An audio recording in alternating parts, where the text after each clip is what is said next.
Welcome everyone. This is the presentation for the I-93 Bow Concord project. My name is Gene McCarthy, work with McFarland Johnson. We are the consultant working for the DOT, and we will be making the presentation today. I have Jennifer Zorn with me. She will be making a portion of the presentation. A couple housekeeping things. If you do want to exit, you have to go through the middle doors. Do not go to the side doors. The alarm will sound and we'll all get arrested. So please go out there. The bathrooms are also out those middle doors as well. Also, we are being recorded tonight for Concord Television, so that's why I'm kind of mic'd up twice. So we are going to ask that everyone be patient. We're going to make the presentation. There's a lot of material to go through. Once we are done, we will open up for questions. But again, we want to make sure it's all captured, so we're going to have to walk around with the microphones and stuff. So please bear with us. We're going to have to kind of be good in that regard. So it sounds like everybody can hear me, and all right. Okay, so what we're going to talk about tonight, a little bit of project history, very simple and quick on that. Jennifer's going to talk about some of the resources that exist in this corridor, a little bit about the public meetings that we had in the past. But for the most part, we really want to focus on the project alternatives. And tonight, we are going to present those alternatives and the concepts for each location that have been selected as the preferred for the project. And it's important, the reason that we're here today is to get the public's opinion on the selected preferred alternatives. So we really need to get your input on this. So I'll go through the corridor as a whole. We're going to talk about each of the interchange locations, talk about the preferred alternative, and then just talk about what comes next, and then we'll open it up for questions and answers. So from the project history, myself, I've actually been working on this project since 2002. We did go through a planning study between 2002 and 2008. That was a really broad study where we looked at all kinds of different ideas of how to deal with the traffic and the congestion on 93. At the end of that project, there was a range of reasonable alternatives that were determined, and the intent at the time was to proceed into Part B, which is this scoping portion. But at that time, the state looked at their funding and found that there really wasn't money in the 10-year plan to build this project. So that was deferred. We spent a few years there from 2008 to through 2016 addressing what we call the red list bridges. These are bridges that are in need of attention, whether repair, rehabilitation, or in some cases replacement. At the time, there were 4 bridges within this project that were on the red list. So we rehabilitated one of the bridges at exit 14, and then the 2 bridges that take 93 over 89 were replaced, and then the bridge at exit 12 that takes Route 3A over 93 was also replaced. So those 4 red listed bridges were addressed. They were taken off the red list. Since that time, however, we now have 6 additional bridges within the project limits that are on the red list, and you will see those identified on the maps, and I'll go through those later on. So around 2013, the Department of Transportation realized we needed to start looking at the corridor in general, the overall corridor again, look at the corridor in terms of the capacity and what is the future. So we've been working on this project for several years. We've been looking, and the intent at the end of this is to select the preferred alternative, move forward with an environmental document, and then also that really culminates with a formal public hearing that allows this project to move forward with right-of-way, design, and so forth. And then Part C is the final design, which comes after this process is completed. Oh, I'm going to turn it over to Jennifer. Thank you. So I want to thank each and every one of you for attending tonight, as all of you are making this project successful. The public input process and the NEPA process, which I'm going to very briefly go over, has been ongoing concurrently with the overall design and vetting of the alternatives. And so those two processes work really in sync with each other. So our time now, I'm just going to spend about 5 minutes to give you a very brief, but hopefully a comprehensive view of what we've been doing as part of the consulting team working with DOT throughout this NEPA process. So once a project has federal funding, the NEPA process is triggered, and there's 3 different levels, and this project right now is at the mid-level of evaluation. The resources that we're looking at, whether they're natural resources or man-made resources or socioeconomic, they're still the same no matter what level that you are at. Just the process itself is slightly different. So this slide here shows the basic features of what has been happening. We've been working doing extensive outreach with people like yourselves, with the town of Bow, city of Concord, with the various resource agencies that have a major and vested interest in the project, who have approval rights once the project is advanced into the design. So we've been wanting to hear what everyone has to say through this, what we call the scoping process. And so your input tonight, and I'm hopeful that a lot of you leave us written comments or will send us comments on the website, they're all very important. And if anybody has submitted a comment and has not yet been replied to, we'd love to know about that, because we have received a lot of comments and we're hopeful that we haven't missed anything. So please let us know if you haven't heard back from us, because we're trying to respond to everyone, as people have really good ideas, and your input makes the project better and you make us work harder. And so if you like something, it validates what we're doing, but then if you don't like something, it makes us be more creative and be more problem solution oriented. And your work, your input helps us, and you're going to end up with a project that hopefully you'll all be happy with. So part of this process is we take this whole 4.5-mile corridor and we look at all of the resources, natural resources, man-made resources, socioeconomic resources, and then we take all of these designs that you see on the wall and we overlay those on where those resources are. And then we decide and we figure out, with oversight from all of you and the agencies, where are there impacts? Where are there beneficial impacts? Where are there adverse impacts? How can we minimize impacts? How can we mitigate them? And all of this gets wrapped up into a document called an environmental assessment.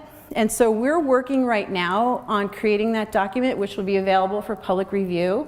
And since any of you that have given us your email, when we have that posted out on the website in a few months, we would love for all of you to go through that, because that document once again goes through a public review process. And so we're still in that process and we still want to hear what everyone has to say. And it's a great check and balance system that goes on with this NEPA process. NEPA, I should have said this earlier, it's the National Environmental Policy Act. It's been around for almost 50 years now. So, and the process works really well, and all of you obviously are proof of that. So no decision has been made. Once that document goes out for public review and we get more comments, and then it becomes a final document that goes to the Federal Highway Administration, and that's where the decisions are made. And so the Federal Highway Administration will either agree with the work that's been done, and they will say that there's no significant impact, and they will issue what's called a finding of no significant impact. Or if there are issues that they have great concerns over, or there's immense public controversy, they may say, this wasn't good enough, you have to now elevate your work to an environmental impact statement. But we're fairly confident that we're doing the right thing, and we'll end up with a finding of no significant impact, but that decision has not yet been made. So I'm going to go through just a couple resources. So I know everyone has different interests in the project, different interests in your neighborhood. So this is just a partial list, just a few items to give you just a really quick summary of what we're looking at as far as the resources in the corridor. There are wetlands located throughout the 4.5 miles. We know where every single wetland is, and we've made sure that if we are near one or we are impacting one, that we're doing everything we can from a design perspective to limit those impacts. So right now, the preferred alternative has a wetland impact of 2 acres. That may change, that may go up a little bit, may go down a little bit as the design progresses, but we've worked hard to limit that. And that will be mitigated for in the approval process with wetlands of equal value. So hopefully there'll be no net loss in the long term. Merrimack River is a very important floodplain. There's nothing in the project that would increase any flooding that is existing right now. Recreational areas and trails are really important. There's one particularly in Bow that goes through the 8993 interchange. That is just going to be modified so that the trail will remain as is, just in a slightly different alignment. The rest of the trails in the area will not be modified. For conservation land, there's actually a fair amount of conservation land in the corridor and conservation easements. The Silly State Forest that is right by exit 1 on 89, that's the only conservation parcel that will have an impact. So right now we are proposing less than 1 acre of an impact, and we're hopeful that we can reduce that even further as the design progresses. You have active farmland in the corridor, which is pretty amazing. It's an urbanized corridor, and there's so much going on out there. But this is a farmland that is right next to the corridor by Horseshoe Pond. This will not be impacted. Boy, sorry about that. There's a lot of wildlife, and there's wildlife habitat that's really important in this corridor. We know where all of that is, and the design has taken that into consideration to minimize any impacts or to avoid them. There's different areas. There's a few spots that there will be a small impact to habitat, but most of the important habitats we've been able to avoid. Historic property. If anyone is interested in that subject, there's another opportunity for public involvement. Concord, you know, there's a historic district. There's a few historic districts in the corridor. This is the Ralph Pill building, which is eligible for the National Register. The building next to the Ralph Pill building is also eligible. The railroad corridor, the New Hampshire Technical Institute may be an historic district. So some of these are still under review by the Division of Historical Resources. So we're almost through that process. But if you have an interest in understanding or being involved with the historic aspect of the project and how what's proposed might impact those sites, I have a flyer here. You can see me or out on the desk. The Federal Highway Administration considers all of you smarter than they are when it comes to the historic resources, and they would like your involvement because you live here, and it's called becoming a consulting party. So we would be happy if any of you would want to be involved in that process. So this is another partial list. This is my final slide, just to give you more of a snapshot of how comprehensive this NEPA environmental assessment document will be. So what is out there? What are the impacts of all these alternatives? And those impacts then have fed into the decision of what's the leading alternative, which we're calling tonight the preferred alternative. So it's just a very comprehensive look on what would be impacted. And there are beneficial impacts, and I'll give you an example of that. Is right now there's very little stormwater treatment in the corridor. So the precipitation comes down and it runs off the roadway. Roadways are typically dirty. So part of this project, we have a very extensive system that we're working on that would capture a lot of this untreated stormwater. And then that benefits the whole area because water quality is a really important issue. And you have important fisheries in this corridor as well. So that's definitely a beneficial issue that I wanted to point out. So I am going to pass this back to Jean. Okay, so we're still good? All right. So as Jennifer mentioned, stormwater is a big issue. There isn't a lot of treatment that goes on in this corridor currently. So as you look at the maps, you'll see these hatched areas. They're kind of in this brownish rustus color. So we identify potential sites within the corridor to say this is where we want to provide this treatment. We try to find locations that are within the right-of-way, within the project, like these, where they're inside of a loop, within a couple of ramps that are, we can do it within the right-of-way. It's not significant in terms of it doesn't require additional properties. However, we don't have enough of those within the corridor to meet the goal that we have set for the amount of treatment that we would like to provide. So there are places, and this is a good example, this is up on 89. There is a private parcel here. It's actually kind of landlocked around the Scilly State Forest and 89. So we do have places outside of the right-of-way that we are identifying. And if you look throughout the maps, these are all potential places. We want to identify them and disclose them in the document. They're not necessarily all going to be treatment sites once the project's completed, but we want to make sure that we disclose that there are potentials. So the first set of public meetings that we had for the project were back in the middle of 2017. There was one in Bow, there was one in Concord. You can see we had 70 and 40 people attended those meetings. These same concepts, except for one, were all presented just for consideration, and we got a lot of feedback at the meeting, and that feedback really drove what was the preferred alternative. So your participation here is very impactful, so I want you to make sure you understand that. And as you probably know, we had a meeting just like this last night in Bow, so we had a very good turnout at that meeting, and we're already getting comments from that meeting. And it's important to note that we do have comment sheets available tonight. You can certainly fill those out. If you go to the project website, which I know is listed on the agenda, there's a comment sheet.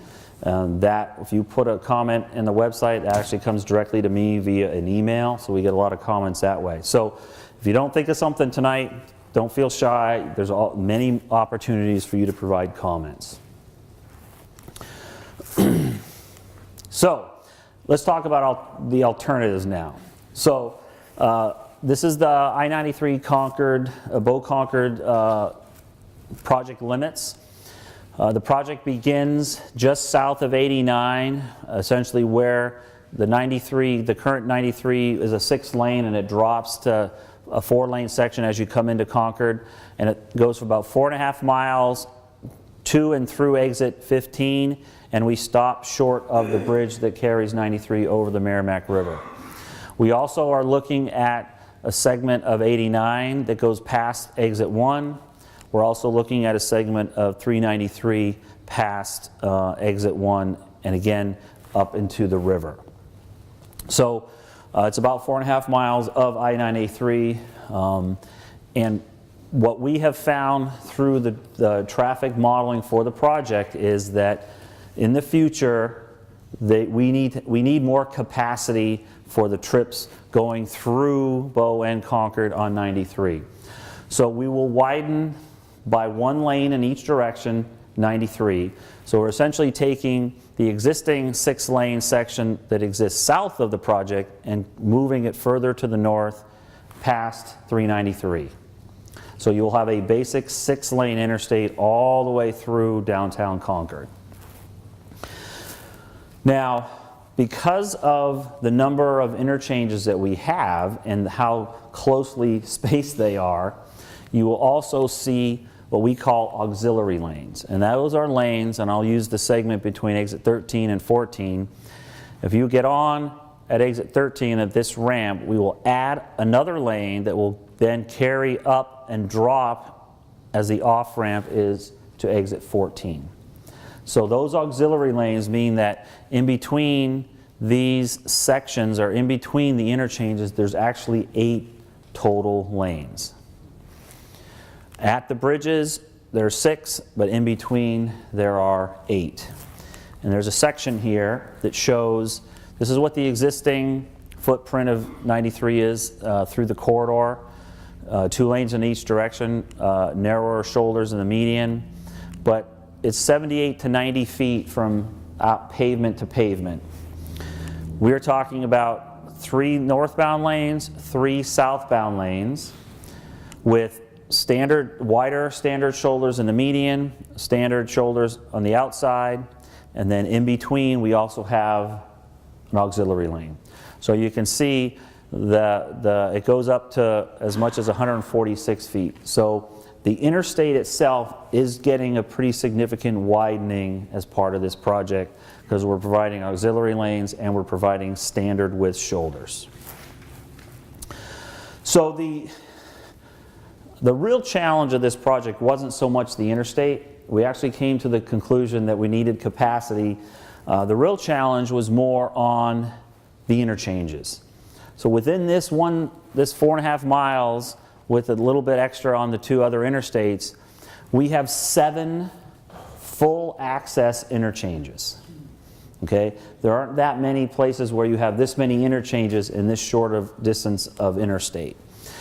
On top of that, we have 2 what we call system interchanges, and system interchanges are those that connect 2 interstates or freeways. So you have the 89-93 interchange and you have the 93-390 interchange at exit 15. So those actually have a higher level because they're serving regional traffic, and so again, it's a pretty complex corridor given all of the interchanges and all the access that's currently being provided. So what we've done as part of the project, come on, there we go. We've separated it into 4 segments, and that's what you see on the walls in the room. So we have what we call the 89 area, which includes the 93-89 interchange, also includes exit 1 on 89. We have the exit 12 area, the exit 13 area, and then the 14-15 area, which also includes exit 1 on 393. You don't see a lot shown on the graphics for exit 1 on 393 because we're really holding that configuration for all of the concepts that we're showing. As we go through and look at all of these concepts, and when you look at the matrices that I show, and I know you all got it as part of your handouts, when you look at impacts, costs on all those matrices, it includes everything within that area. So it's the freeway widening, the interchange work, the bridges. It's all inclusive in that, from that matrice. So what I'm going to do is we're going to go through each of these areas. I'm going to show you what's out there, show you the main considerations that have risen to the top in terms of what are the things that are really driving the design and the decision, tell you this concept that we've chosen as the preferred, and tell you why. So obviously the 89 exit 1 area is mostly in the town of Bow. And as you can see, when you look at how close 93, and this is South Street, this is Logging Hill Road in Bow, how close these streets are together, and you have a local interchange right next to this system interchange. And the issues that really exist here are what we call weaving, and I've talked to a lot of you today about that, so you'll hear that in this presentation. That's really just those areas where an on-ramp comes on and then there's an off-ramp downstream and you have this kind of weaving of traffic. So you're trying to get on and someone's trying to get off. That's conflict, and that's what causes a lot of operational issues. And that's what we say here, and then anyone who tries to get on from Logging Hill to get on this ramp and to compete with the traffic coming down 89 that's trying to get to southbound 93, you know what weaving is all about. It's very treacherous. It's one of the hot spots of this project is trying to deal with that particular location. The other side, which is the northbound, there's a ramp, the ramp from 93 that comes here, and then there's this, initially there's this first exit ramp for exit 1. Again, very short, a lot of traffic, so that's an issue. Over on the 93 interchange, currently there is what is called a collector distributor road, and that's the road that you get off of 93 here and you parallel 93, and then the 2 loops that connect 93 and 89 on this side have its own road, its own bridge, and again there's a very short section there where there's a lot of weaving. I see that every morning coming into Concord, and it's every morning you just see the brake lights and all the people trying to mesh. This case, it's very short. and you have a very high volume of traffic on both of those loops. And then the last thing is, again, we talk about the red list bridges. This is the first one that we'll come across, which is the 89 bridge over Logging Hill is on the red list. That bridge will be replaced as part of this project. All the concepts require that it be replaced. So, we developed 3 concepts for this location. The one that, oh, I'm sorry, I'm jumping ahead, sorry. So when we look at the weaving, we use a term called level of service, and that's what LOS stands for. And that uses a grading scale, A through F. A is good, F is bad. For the purpose of the project, A, even through a D, is still considered an acceptable level of service. And that's because what we talk about AM and PM, these are the peak periods in the morning and in the afternoon. So this is peak traffic. And when you look at a level of service, D is actually considered an acceptable service level. What you're looking at here in the white, these are the existing levels of service. So when you look at that one that we're talking about in particular for this southbound, that's already a failed level of service with current traffic. In the afternoon, the morning is an E, the afternoon is already a D currently. When we project traffic for these projects, we typically look at least 20 years into the future. Our design year is 2035. So we've projected traffic to that time period. When we look at, if you did nothing at this location, that E becomes an F and that D becomes an E. So that's how this is going to look at all these slides. The northbound weave, they're both acceptable now. They both are failed in the future. And then the one on 93, they're failing now and they're just going to get worse. So again, this is no surprise here. There's issues out there today. It's not going to get better. So the concept that made it, oh, come on, there we go. The preferred concept for this area is what we call Concept K. And Concept K does a few things. First and foremost is that the 2 weaves that exist between exit 1, which is Logging Hill, South Street, and 93 are completely eliminated. We do that for the southbound by creating another collector distributor road. So if you're coming down 89 in the future and you wanted to go southbound on 93, you would actually get off back here. You would follow this collector road, and then you would get onto the ramp and you would head southbound on 93. That ramp from Logging Hill that you now come on here, you actually are going to go underneath that new collector road. So it's a grade separated crossing. So you come underneath, and then so you actually come up here, you're on your own little roadway all the way up here. Then once you get here, if you want to go southbound on 93, you take this ramp here, and then you're merging with that 89 traffic. But by that time, you've had a chance to accelerate. You're actually merging with them on equal ground, not where you are today where you're trying to accelerate. And then you would still be able to get northbound 93 by continuing, and you would continue to use this loop here to go northbound on 93. For the other direction, we're taking the connection from Bow Junction down here. This is the intersection with Hall Street, which comes up here. This is Route 3A. Instead of that road going directly to 89, we actually have it come across the Turkey River and reconnect on South Street opposite the current intersection where the exit 1 ramps terminate on South Street. This would be a local road through here.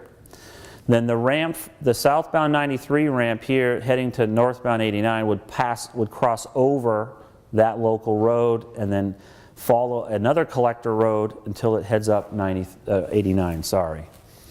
Those people would still be able to use this loop to get to South Street. Anyone that coming down here would still use the ramp to continue.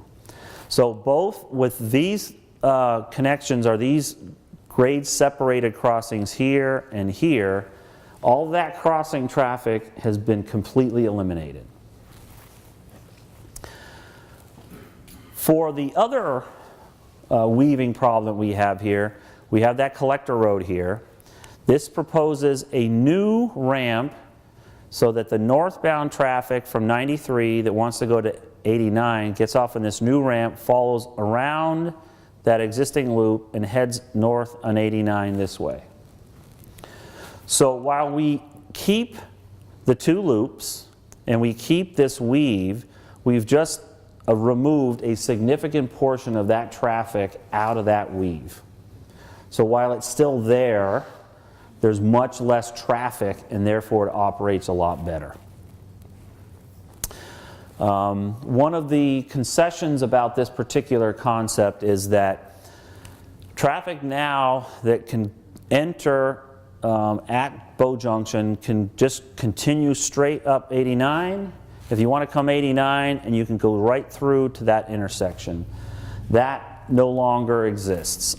The traffic that wants to come from Bow Junction and head up 89 would use the new local road, pass through this intersection, which would be signalized, then use the ramp and head up 89. The reverse motion is a little more, is not as direct. You would come down 89, you'd have to use exit 1, you'd come down to this intersection, which would also be signalized, follow Logging Hill under 89, make a right turn, and you'd still get there.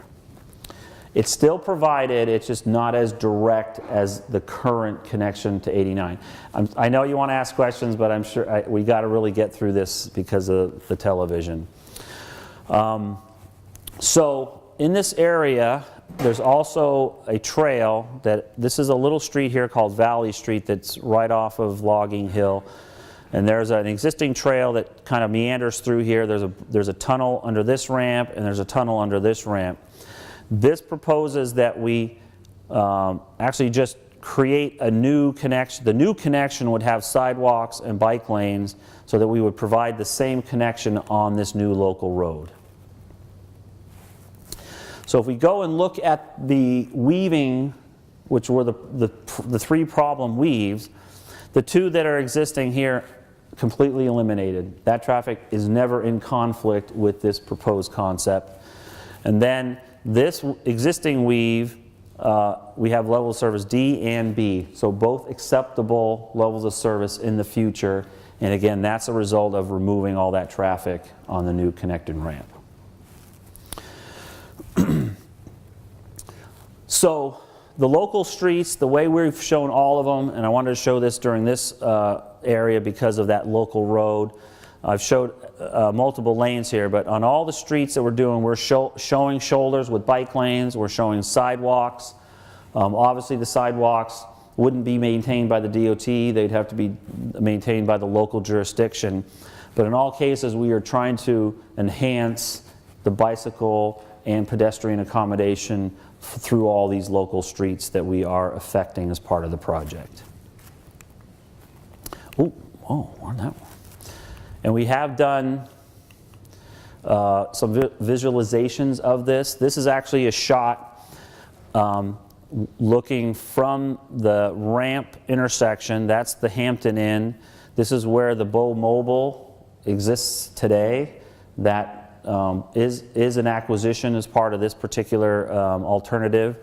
But you can see, we provided bike lanes, there's shoulders and sidewalks provided for the new connection. There we go. The other two concepts that we had presented, concept C was a kind of a simpler attempt to deal with the weaving between exit 1 and 80 and 93, and it essentially just shifted those ramps further up 89 to get more weaving distance. And the issue we had really with this particular solution was that on this side, this is the Scilly State Forest. That is a piece of conservation land. This ended up with a nearly 10-acre impact on that particular parcel. On this end, this is undeveloped land. This is land that this town of Bow has recently rezoned for commercial development, so it had a pretty significant impact on that particular land. Concept P very similar to our preferred alternative, our concept K, except that we, as part of the 9389 interchange, we eliminated both of the loops and put in direct connections. So those are much higher speed, higher capacity ramps.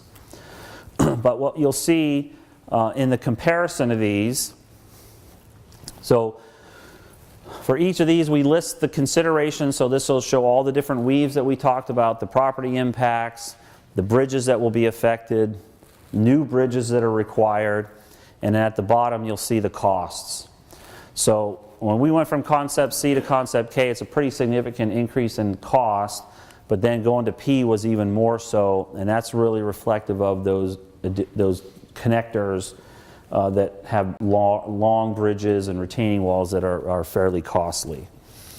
When you look at the resources, the wetlands, we have impacts to wetlands, conservation land. We still hit the silly forest, but much less on both of these concepts. There are wildlife species in the area. There is one potential historic area down along Logging Hill Road. We do have impacts to some of the parcels in that area, so that is something we have to deal with the Division of Historic Resources. Okay, so that's the I-89 area. So next we'll move on to exit 12. So exit 12, this particular area recently had the bridge replaced. That bridge was replaced such that it was long enough to accommodate any of the widening, so that bridge will not have to be redone. The couple of the issues that we have here, there are two exit ramps for both northbound and southbound to exit 12. And if you come down the southbound, first of all, you have this one that's a very short, tight turn, and especially this loop, you really have to, change lane and really brake before you hit that curve. So it's a very short distance and it really is deficient. And that occurs on both directions. This graphic does show another red list bridge. It's actually not part of this area, it just kind of shows up on this particular graphic. This line here is sort of the delineation between the exit 12 area and the exit 13 area. So the preferred alternative, in this case there were two concepts that we looked at for exit 12. In both cases we would eliminate one of the exit ramps in each direction. And we would, in this case, that first one that comes off here is eliminated, and we take everyone through a loop in both directions. So this existing ramp here northbound is eliminated, everyone goes through this loop. And then in the case of concept F, we would be proposing, these are hybrid roundabouts, so they have some two-lane elements, they have some single-lane elements. The southbound direction seems like it has more demand, so that's where you see the two lanes. The roundabouts function very well. So we get very good levels of service at these intersections, A's and C's and B's. So it's working very well. It accommodates the traffic. These have all been laid out to accommodate all the trucks that need to make the movements through here. Excuse me. And there's very little queuing that happens with these roundabouts. It's just a lot of like that slow, steady traffic through here. Many of you may have remembered that when this bridge project was initially proposed, there was a consideration at that time to build the roundabouts at that time. Some people believe that the city rejected it outright, and they really didn't. It was more that they were uncomfortable at that time making a commitment to build these two roundabouts.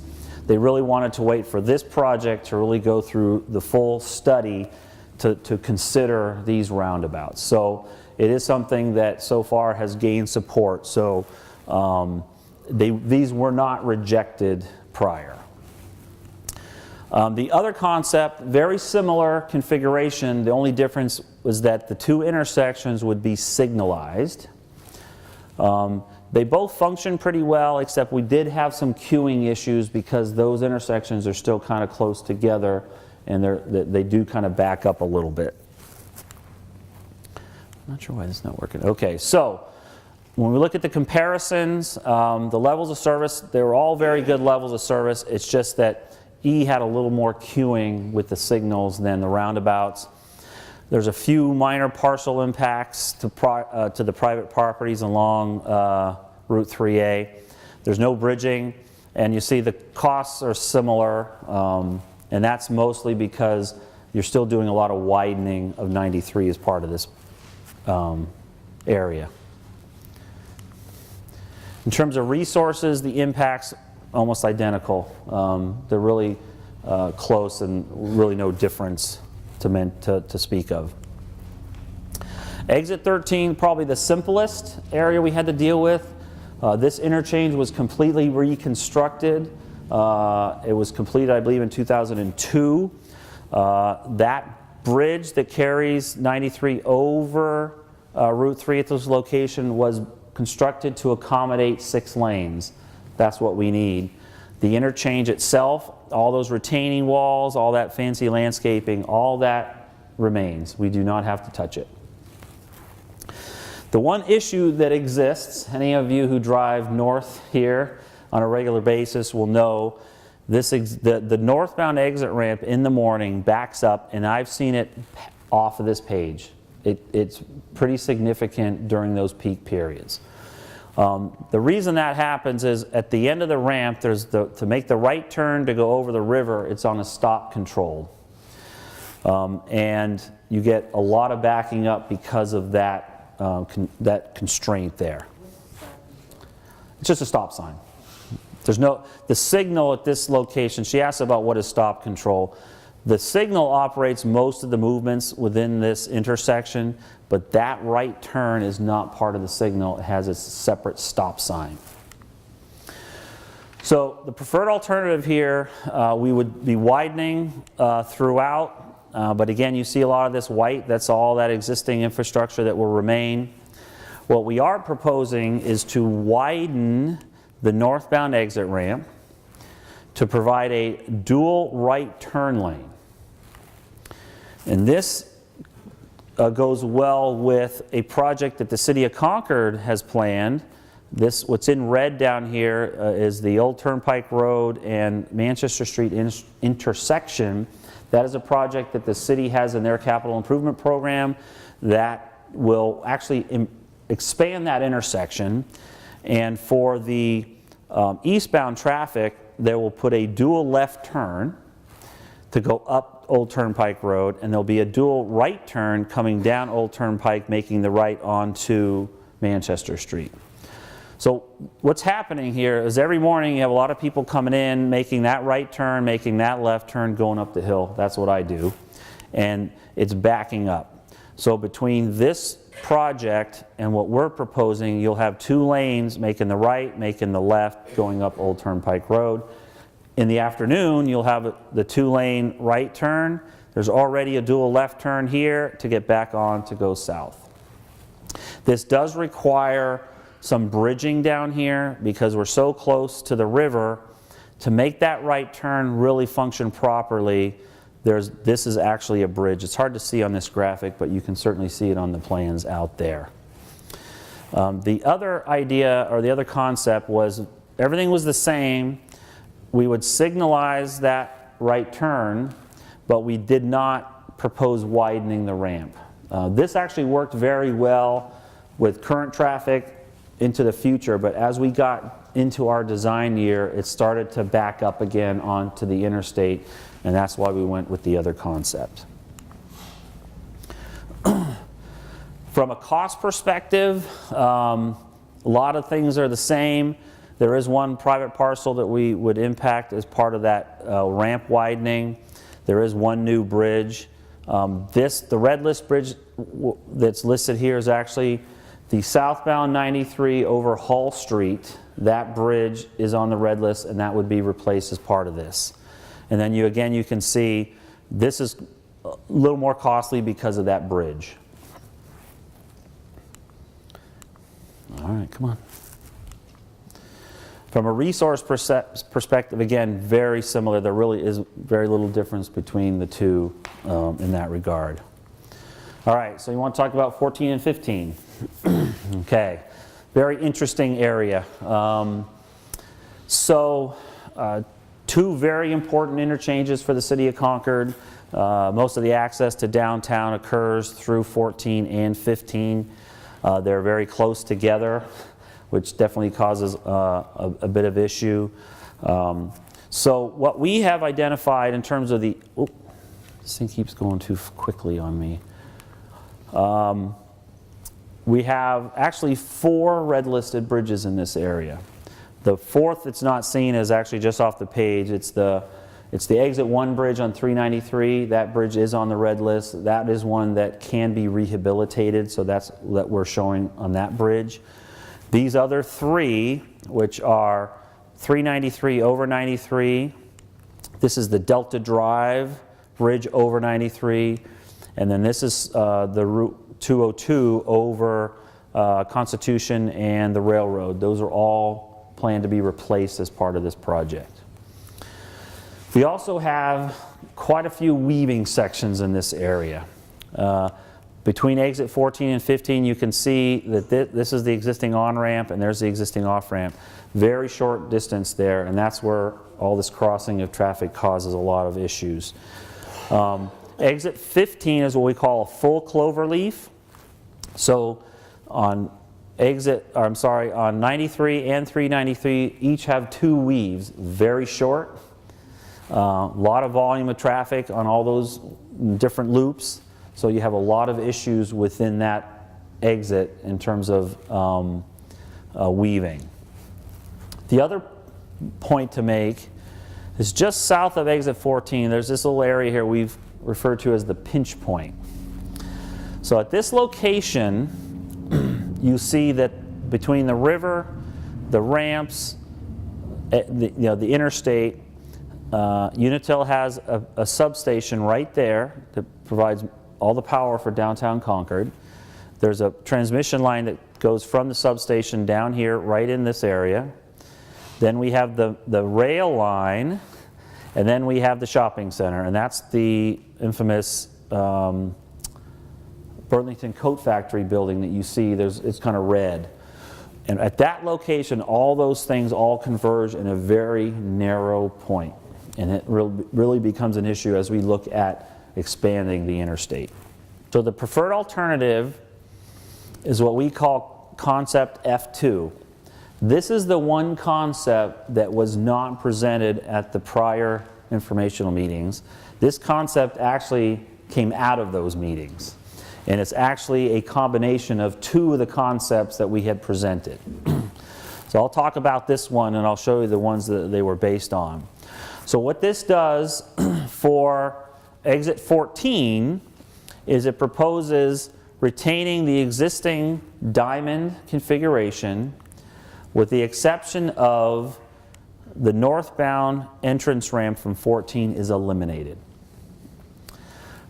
What that allows us to do is by not having that ramp right here is that we can shift 93 to the east, and it means we avoid impacting a lot of these facilities that we talked about.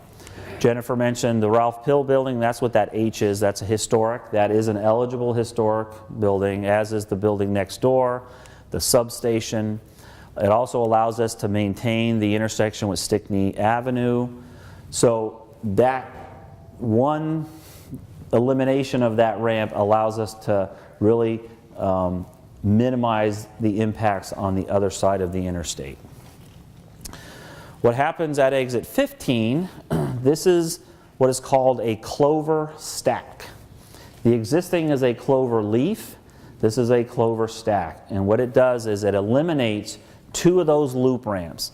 So the existing loop in this quadrant, the existing loop in this quadrant are eliminated, and they are replaced with directional ramps. And this is one of them here, and the other one is here. So at exit 15, by eliminating those 2 loops, you eliminate all 4 of those weaves that occur within that intersection or that interchange. So all that weaving that is occurring there now is completely eliminated. When we eliminated the northbound entrance ramp from 14, we also eliminated that weave that occurs for the northbound because there is no entrance ramp. Now for the southbound, there's still a weave because we still have this on-ramp at exit 15. We still have the exit ramp at 14. But we've put that on another collector distributor road. So if you were heading to either downtown on the Route 202 or you wanted to go to Loudon Road, you'd actually get off back here. You would follow this collector road. This would be you would take this ramp to get to downtown. You would take this ramp in the loop to go up 393, or you would stay, and this collector ramp comes all the way through here, and then you would go and take the ramp to Loudon Road. The new connector for 393 to southbound 93, you would come here, and this actually would also merge onto that collector road, and then the two actually combine and merge back down here as they go south. So of those 6 weaves that we had in this one area, we've eliminated 5 of them, and the one that remains we've placed on a collector road with more capacity and a slower speed, and it will function a lot better. Now there's been a lot of question about, okay, what happens when you eliminate that ramp? Well, where's all the traffic going to go? So we have modeled it, we have looked at it. A couple things that to take note, in addition to what we're showing here, there's also another city project. This is Store Street. Store Street currently comes under Loudon Road and then turns 90 degrees and connects to North Main Street here. The city has a project to extend it through here and reconnect with the commercial Constitution ramps. These actually exist today. So that is a project that the city is planning to do, will be in place when this actually comes through. So one of the things that we're proposing is to eliminate this. There's a little one-way off-ramp that comes off of this ramp now that connects to Stickney. We'd eliminate that, but we would make a full connection around to that existing intersection. So anyone who's kind of down in this area of Store Street in downtown could instead of heading to Loudon and to try to get northbound in 93, they could just continue up Store Street, come up to this existing intersection, and then they can get onto 93 that way. For those people who are downtown, who may currently come down Loudon Road, make that left turn, the logical diversion for them is to come North Main Street and just come down here and go north that way. Anyone who's sort of in the Fort Eddy Road area, without coming out this direction to get north, will head out to exit 1 on 393 to access 393, and then you can get northbound that way. And then anyone from up on the Heights, you know, the anticipation is you're going to go out East Side Drive, get on exit 2, and go down 393. So this ramp had the least volume of traffic at this location. So we've looked at how the traffic is going to disperse.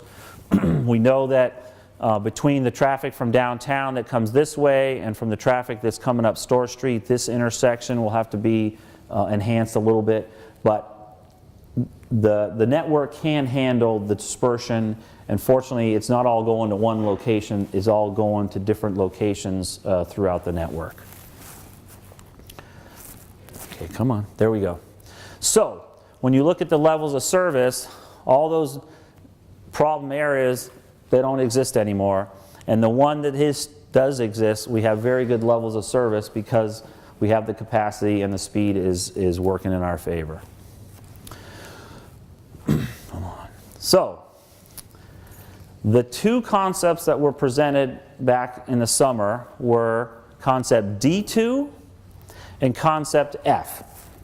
And what we heard from several people was that they liked the exit 14 proposal from concept D2, but they really liked the concept F clover stack at exit 15. And they said, well, could you combine the two? Well, that's what we did. We combined them, and that's what we came up with F2. So that F2 was a direct result of feedback that we received at that prior public meeting. Again, from the pedestrian accommodation, this is a view of Loudon Road. This is sort of looking from the bridge. That's Fort Eddy Road. That's the northbound ramp. That's the new bridge over Loudon Road, which would be much longer. So we'd be able to widen the lanes, provide shoulders and with bike lanes and sidewalks and so forth. So that accommodation is provided with this concept. Come on. The other concept that was evaluated is called Concept 03. This one really came out of a lot of the prior studies that were done in Concord. And one of the keystones of this is that this one flipped exit 14. And what I mean by that is the orientation, where in this case, 93 would stay low and Loudon Road would go up and over. And a couple things, a lot of the studies in the past had said, you know, if you could kind of lower 93, you'd have better views of the river from downtown. The other thing that this did also do is that by putting Loudon Road up and over, it allowed the rail corridor to be shifted closer to 93, and that meant that this area in here was a little more open for redevelopment. It also proposed a newer configuration for exit 15, similar to the other one in that it eliminated 2 of the loops, but the ramps were a little bit different. It also had a kind of a local CD road that was coming in this area. So there's a lot going on with this. You still see the Store Street extension. But again, the F2 seemed to achieve all of the goals without some of the impacts that some of these other concepts had.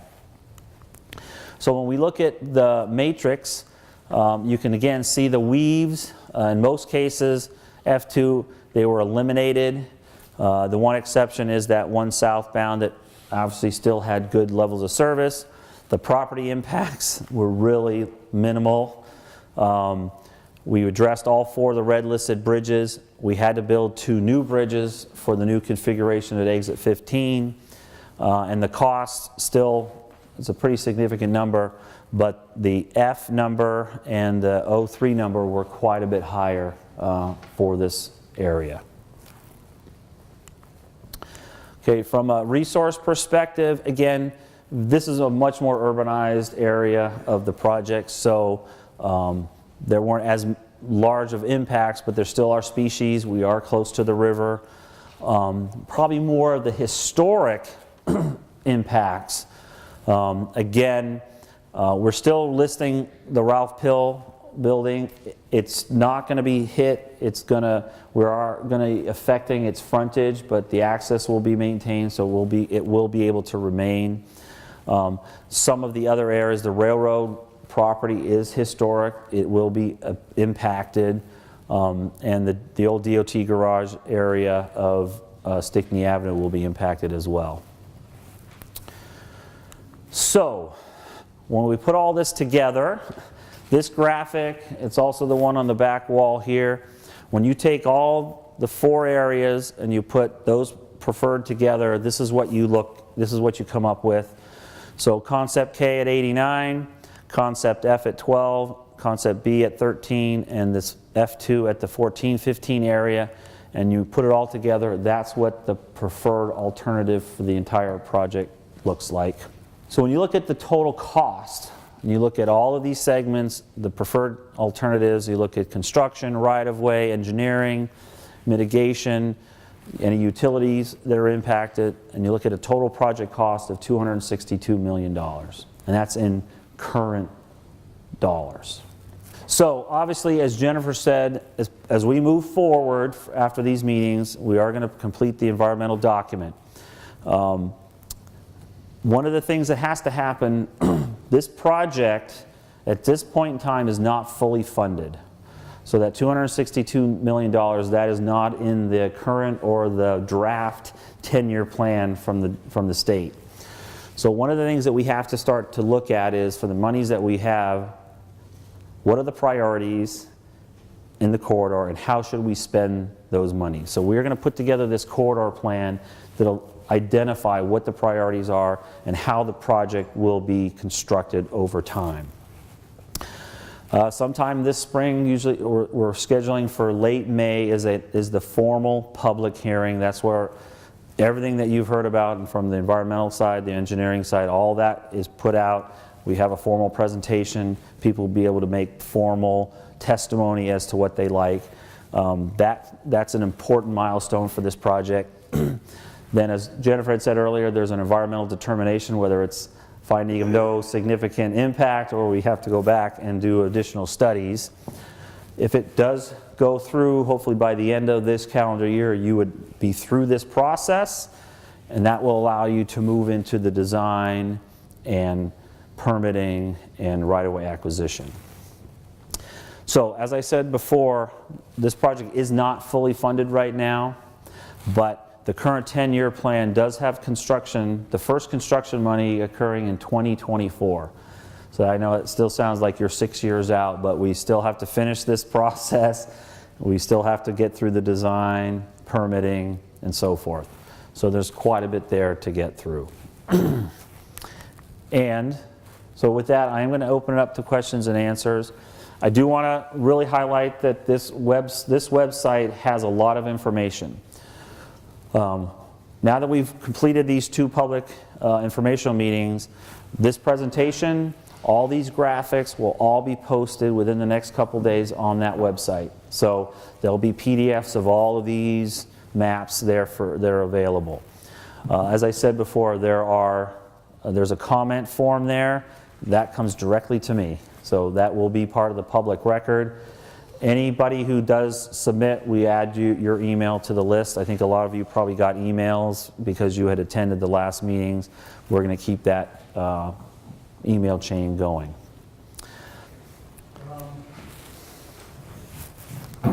Sure, I had a question about the roundabouts over exit 12. Yes. That bridge just got rehabbed. There's good bicycle accommodation. Today, are they preserved through that roundabouts going as two-lane roundabouts? Yes. The bridge stays as it is. It's all been designed to accommodate bikes, peds, so that will be retained. I'm going to go from back to front. Okay.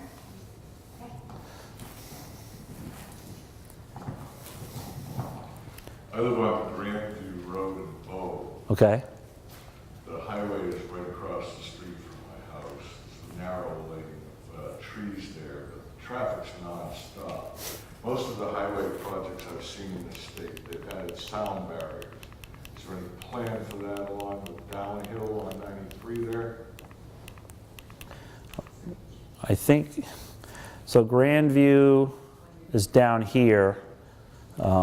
So the simple answer is we are preparing a noise study, and the noise study is evaluating all the what we call receptors, and we've taken measurements, they've modeled it with all the different alternatives. So there is a noise study, it's evaluating the noise levels and whether any abatement, whether it's berms or sound walls, would actually benefit those receptors. Braking trucks is very loud. Exactly. I can only imagine. So that study has been prepared. It's in a draft form at the moment. It's being reviewed by the DOT. So we can't disclose what's at this point in time, but that will be available in the next month or so. And I think we had a similar question at the meeting in Bow last night, and I think we committed that once that report has been reviewed and finalized, we will post it on the website as well. Part 2. Yes. Is there anything that can be done to prevent the GPS travel programs that everybody uses? Because every Friday and Sunday the traffic backs up in that area, and everybody cuts through my street to cut off the interchange at 89 and 93, and nobody obeys the speed limit going through there. So are you saying that people come down 89, say get off at exit 1 and follow Grandview this way to avoid? Wow, okay, Constantly. wow. And the other way, every Friday night going north. North. They get off at the toll and come up 3A and cut through Grandview to get to 89. And then come up here and get on here. Wow. That I have not heard of. I'm not sure, I honestly don't know what power anyone has over GPS. Ridiculous. Um, Oh, extra, anybody? Okay, you're next. First, a comment on the GPS stuff. I know that there are various communities that are talking to various people like Waze and stuff about that. It is a known issue. I'm wondering would speed bumps be appropriate along there somewhere? My real question is, where do you differentiate between an auxiliary lane and a weave? Seems they're somewhat similar, just the length. Okay, I might have to ask someone who's a little more versed on that than me. A lot of it has to do with just the length of it, that when the distance between that entrance and that exit is below a certain threshold, it's considered a weave, okay? The auxiliary lane, whether it's it could be a weave with an auxiliary lane, it could be not a weave with an auxiliary lane. The lane is just the physical lane that is added when the entrance ramp comes onto the freeway, and then it ends at the downstream exit ramp. So that it's not a lane that continues, it's just between the entrance and the exit ramp. No, that sounds like a weave. No, if the distance is 2 miles long, it's not considered a weave, but there are situations where you would have an auxiliary lane that it's considered an auxiliary lane that would only go between ramps that are pretty far apart. Okay, thanks. One other quick question. When this is all finished, after all that's been going on for so long, what are you going to do with your life? I may be retired, but that is the best question I've heard in a long time. I appreciate We asked it. him that around the office as well. Thank you. I just had a quick question about the exit, with the exit 14 to 15 Okay. area. So I really like the new design for exit 15, and I do support removing the northbound on-ramp at exit 14. However, I was wondering why you guys were also involving like Stickney Avenue and Commercial Street in this. Like, it seems, I guess, I wasn't really aware of any issues they had in that. Well, a couple things. This area in here that we always sort of refer to as the Stickney Avenue area, this is where the old highway garage is located. It is an area that the City of Concord has identified for economic development, redevelopment, and so forth. So retaining access to that area was important to the city, and that's why in this preferred concept, that existing intersection for the Loudon Road to Stickney was an important thing to retain. So that's the first thing. Now, this connection back from Stickney Avenue over here, this was sort of as a mitigation for the fact that we've eliminated that entrance ramp. So that, you know, even the people there's a park and ride here, there's a lot of people that use the bus depot and so forth. For those people, that if they can come out here and just get onto northbound 93, it replaces that existing entrance ramp. Now, everything that you see in red, like this is actually, this exists today. This is actually a city project. It's not part of this project, but it's something that would be in place when this was actually constructed. Does that answer your question? Mostly? Mostly, I think I was just a little bit concerned about, I guess, it seemed like you want to increase the size of the intersection Commercial Street and Route 202. Here. 'Cause I mean, I use that intersection almost every day, and I see hardly anyone on Commercial Street. This intersection certainly will see more traffic as a result of this. Obviously, the Store Street extension alone is going to, and that has nothing to do with this project, is going to draw more traffic to that intersection because the people now, if you're down here and you want to come up, you're going to North Main Street and then you're coming down. Now you just continue up here and use this intersection. So it's going to change the dynamic of that traffic. And obviously if we come back and extend Stickney, it's just, yeah, it's going to bring more traffic here, and we acknowledge that. I'm wondering if there's been any consideration of the possibility of gridlock due to the fact that the stoplights on Route 202 on Commercial Street and North Main Street will be so close.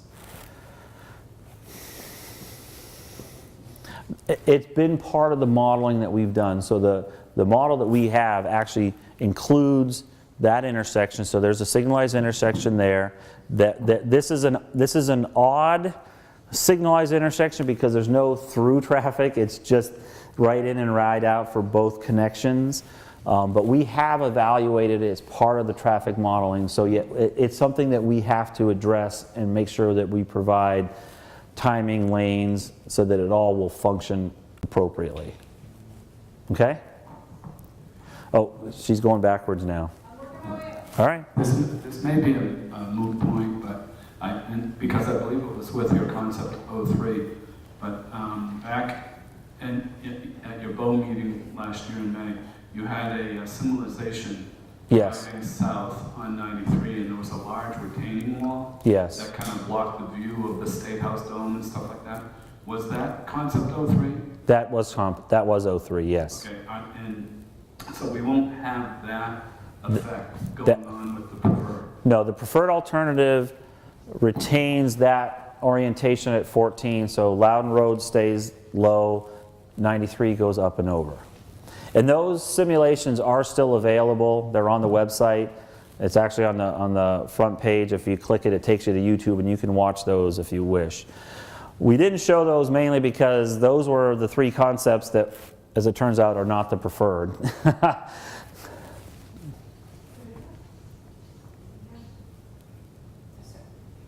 If the project were fully funded, how long would it take to build out once started? That's a very good question. Again, we sort of answered this last night in Bo that right now it's like a 10-year, based on the current funding, it's about a 10-year duration start to finish to construct it. If it were fully funded, I think when they were looking at the toll increase, I think they were saying that if you had the money, maybe you could reduce it by 4 years. I think that was the number. So probably maybe it's 6 years. So there's quite a lot to do here. It would be done in pieces, different contracts, but I think that's probably a good assumption to make. If you did it in pieces, would you just head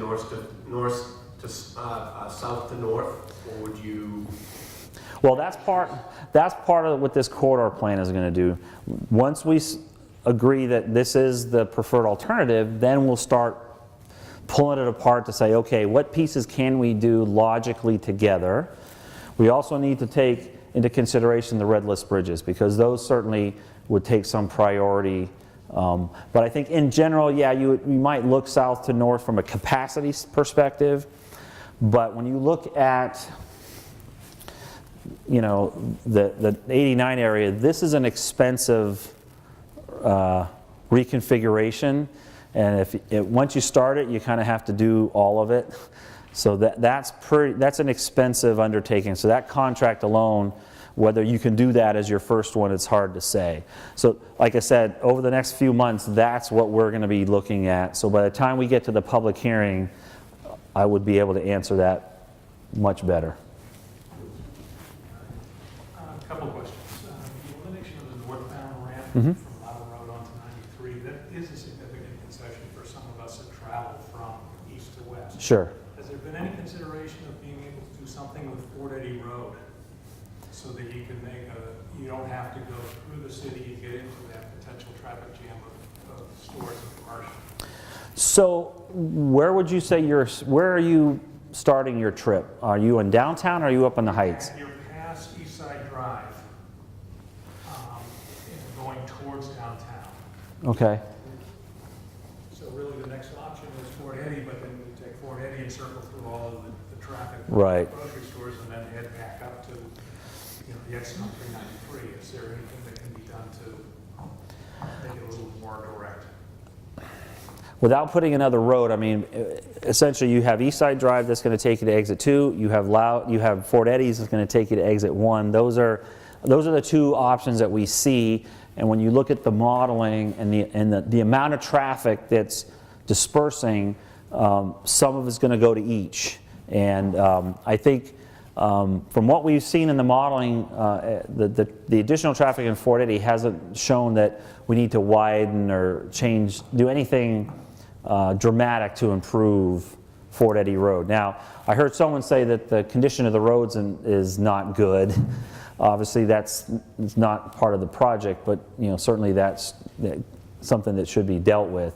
But at this point, that's all. We're not including any of that in the project. Hey, Jennifer, I think he has more.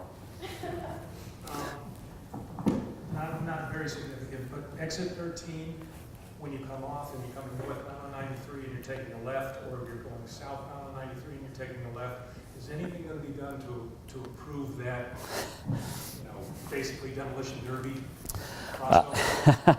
That configuration is called a single point urban interchange. I understand. This project is not planning to change that configuration at all. I mean, it's a fairly new project. It actually has. I mean, from a traffic operations, it's been very effective. Dealing with the traffic. I understand. I drive that every day, so I've seen some of the people who don't understand it. You have to pay attention when you go through that intersection, certainly. Hi, my question is about bicycles. Okay. And you've altered an existing bike pathway in Bow and put bikes on the road with a very busy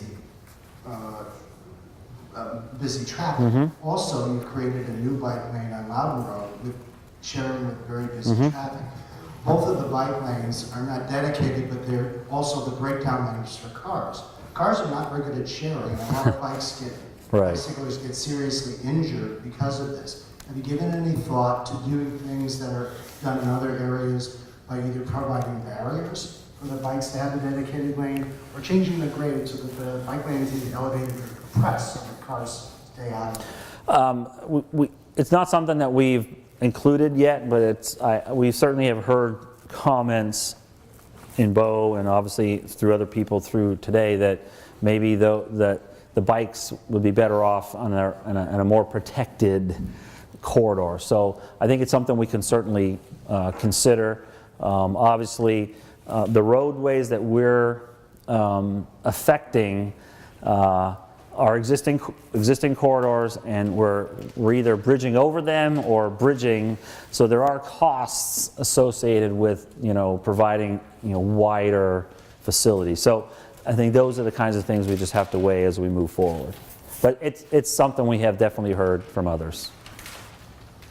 My question is regarding how you're going to lose the extra lane south of the river, and how is that going to impact the traffic that's downtown, particularly a Friday evening when we have all the holiday traffic. Right now, it's all blocked up at the Interstate Line Exchange, where you've got a nice long section of 3-lane park those cars. Right.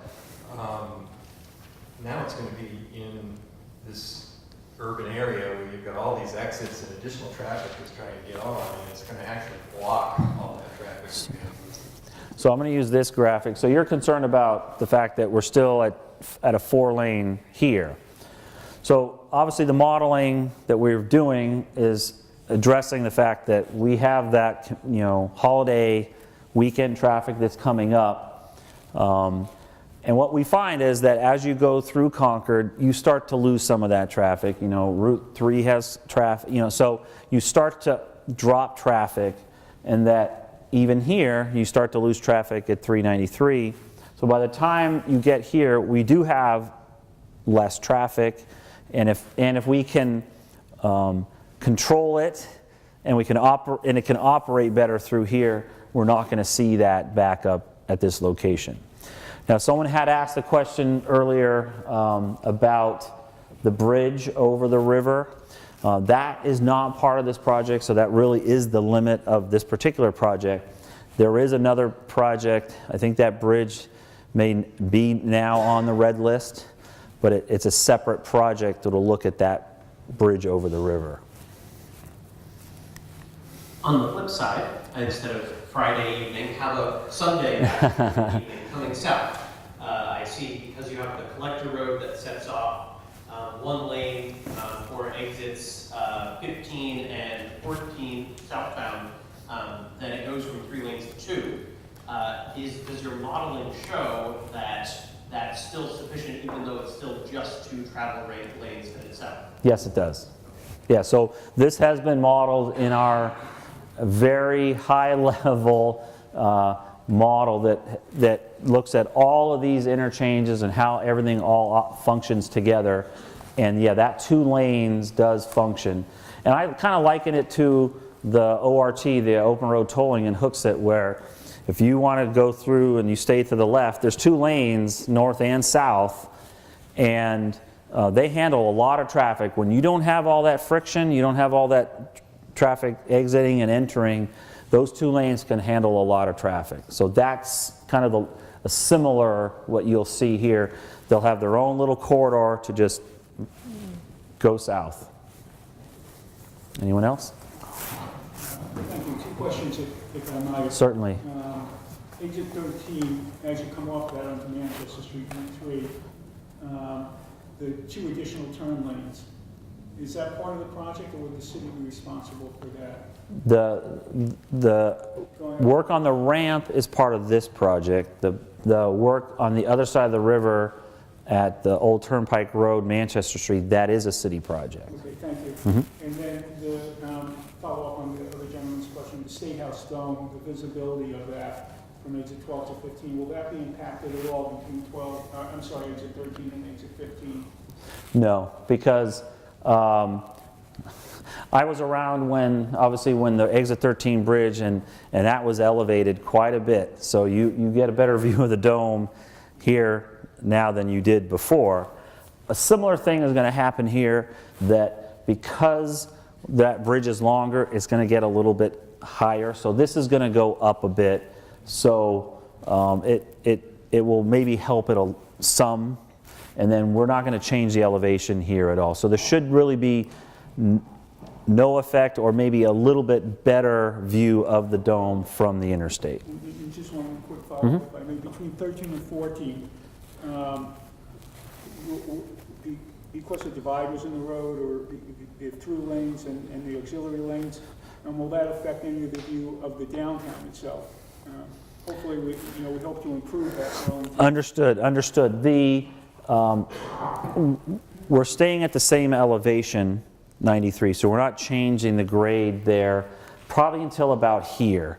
And that's where we do have to raise it a little bit, because this bridge needs to be a little bit higher over Loudon Road. So from here to here, it's probably going to have to climb a little bit just to gain a little more elevation over Loudon Road. From there south, it should be the same elevation. Obviously, it's going to be wider. Okay, thank you. You're welcome. Anyone else? I see a couple over there. Row.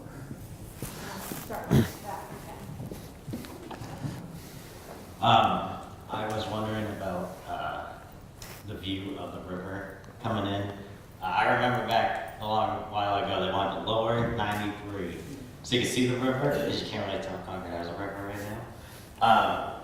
Would it be cost effective, because Loudon Road is not a highway, to turn Loudon Road into go over 93 like they proposed? Because eventually Burlington Coke Factory and that down there is gonna go away because Amazon stuff's taking over.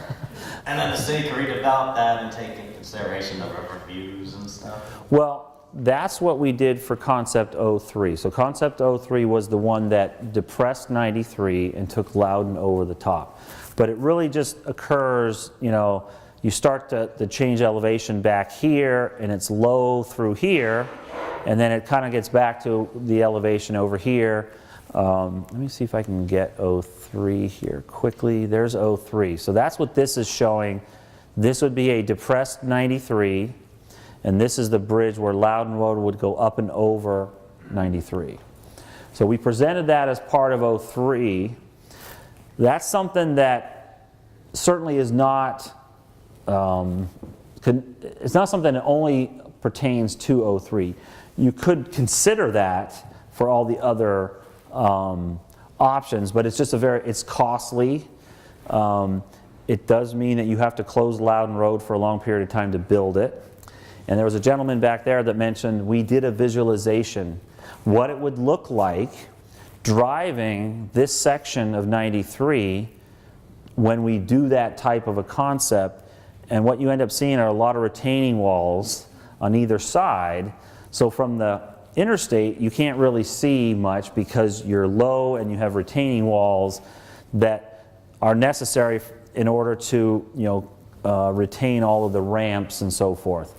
So if you go onto the website and on the home page down low, it says visualizations, I think. Click on that and it actually runs visualizations of D2, F, and 03, and you'll see what this would look like if it was depressed. And the feedback we got was a lot of people were a little shocked at the fact that you're just looking now at vertical retaining walls, and you lose sight of the dome. You don't really see the river as much as people thought they would. And I just have one quick question about exit 13. Sure. So if you're coming northbound and you get off exit 13, to take that right where it's a stop sign now, you're gonna put in a traffic light there, so that way, because right now it's a stop sign. Correct. You could go when the other light's green, so that light could be green too. Yes. So that's what all this is that when that left turn from Manchester Street is from Manchester onto southbound, when that's a green light, that right turn should be a green light. Right. So that's exactly what we're proposing. Cool. Anyone else? Oh, hey, we got seconds now. That's a good sign. On the 1415 preferred, can you differentiate again between city and state construction? And do you have any time frame from the city when stuff's going to happen? And what are the dependencies in there? What are the dependencies? Okay. Essentially, the red here, which is the extension of Store Street from where it kind of turns now to Commercial Constitution, this is a city project. It also requires the relocation of the rail lines in here because you can kind of see this black line, that's the existing rail corridors. It goes here, it goes north there, and then it follows down here. So when they extend Store Street, they also have to relocate both of those rail lines. So everything you see in there, the rail and that extension of Store Street, that's the city work. Everything else that you see on this is part of this project. From a schedule perspective, the city was actually moving forward with this project, and we've met with them a few times, and they actually delayed it because they wanted to see what the preferred alternative would be, just to make sure there was not going to be any conflicts. So they want to make sure that when they design their Store Street extension, it's not going to conflict with what we're going to do. So we've now told them that essentially that's okay now, that based on this preferred alternative, none of the concepts that they're looking at will conflict with what we're proposing. So I think that is something that's much more near term, like in the next few years, that you will see that happen. Because they've already purchased the right-of-way, they've done some planning, they have some concepts developed, so they're pretty far along in that process. You're using 2035 as your design traffic. Correct. In reality, construction possibly be finished in 2035. So is there models that have been done to see what the level of service is 10 years down the road from level of completion to see if there's other alternatives that should have been considered or could be considered? At this point, no. At this point, when this was started, you know, that was the design year that was chosen, and it's, yeah. I mean, obviously, when we started, we thought we'd be further along, but that's how these things kind of go. But so beyond 2035, we have not done any projections beyond that.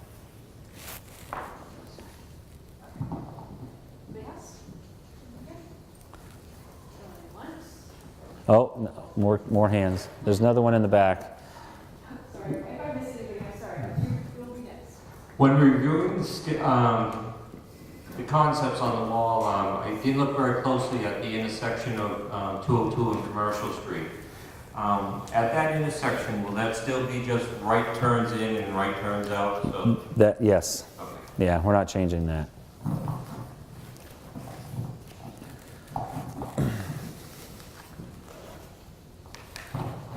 Sorry, sort of a futurist question on your traffic modeling software. Does any modeling software yet make accommodations for changes in driving when cars become autonomous? I am absolutely shocked that it took this long for that question to be asked. No one asked it last night. We get it a lot. I mean, the simple answer is no. I mean, there's not enough history or data to suggest to us how do we change the way we evaluate traffic to accommodate autonomous vehicles. There just isn't enough. I mean, there's no empirical data to say this is how it's going to change. I think we all acknowledge the fact that something is going to happen. When, to what degree, how quickly. And I think if you ask the different traffic engineers, everyone would probably give you a different answer of how that's going to develop or evolve. But for this project, at this particular time, this has been done in a more conventional way, but we have looked at the traffic models. We've done two. We've done a regional model and we've done a more specific project model.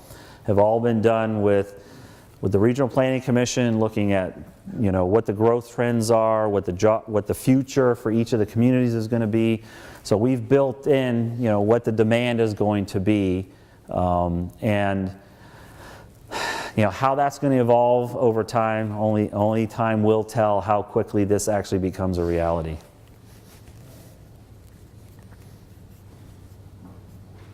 Anyone else? So again, we're really here today to get your input. So if everything we've presented to you looks great, we need to know that. If you have a problem, you want to see something different, we need to hear that too. So please, if you didn't write a comment, certainly go to the website. My email, Don Lyford, who's the project manager from the DOT, our emails are on your agendas. Please send them our way and they will certainly be part of the project record.